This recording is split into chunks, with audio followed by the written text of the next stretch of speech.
All right, well, I think the president watches Fox. I also think he is getting sick of Fox, which is weird because I think he gets pretty fair coverage at Fox. But the president making clear to fact-check him is to be all but dead to him, and his legion of supporters who let me know in no uncertain terms I am either with him totally or I am a never-Trumper fully.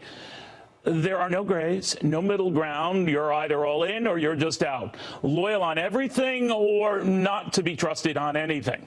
Which could explain the president himself this week bashing Fox News yet again, urging his supporters to stop watching the channel, to quote tweet, "Fox isn't working for us anymore." Well, first of all, Mr. President, we don't work for you. I don't work for you. My job is to cover you, not fawn over you or rip you. Just report on you, to call balls and strikes on you. My job, Mr. President, our job here is to keep the scores, not settle scores.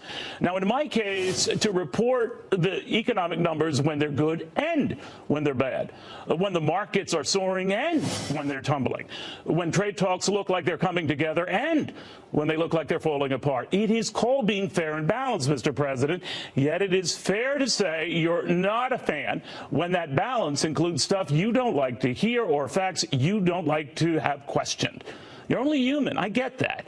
Who likes to be corrected? But you are the president. It comes with the job, just like checking what you say and do comes with my job. After all, I'm not the one who said tariffs are a wonderful thing. You are. Just like I'm not the one who said Mexico would pay for the wall. You did. Just like I'm not the one who claimed that Russia didn't meddle in the 2016 election. You did. Now, I'm sorry you don't like these facts being brought up, but they are not fake because I did. What would be fake is if I never did. If I ignored all the times you said you loved your old Secretary of State, Rex Tillerson, until you didn't. Had no plans to dump your Homeland Security Secretary until you did. Called Chinese President Xi Jinping an enemy just last week and a great leader this week. Sometimes you don't even wait that long. Last week, you expressed an appetite for background checks before arguing just hours later our background checks are already strong. These aren't fake items. They're real items, and you really said them. Just like you never paid to silence a porn star until it turns out you did. Never ordered your former White House counsel Don McGahn to fire Bob Mueller until we learned you tried. Fake is when it's wrong, Mr. President, not when it's unpleasant. Just like it isn't and wasn't fake when you said the Access Hollywood tape wasn't real when it was, or that you inherited an oppression from Barack Obama when you didn't, or that you ripped quantitative easing when he was president, but are furious the Federal Reserve isn't doing the same for you now that you're president. You're entitled to your point of view, Mr. President, but you're not entitled to your own set of facts.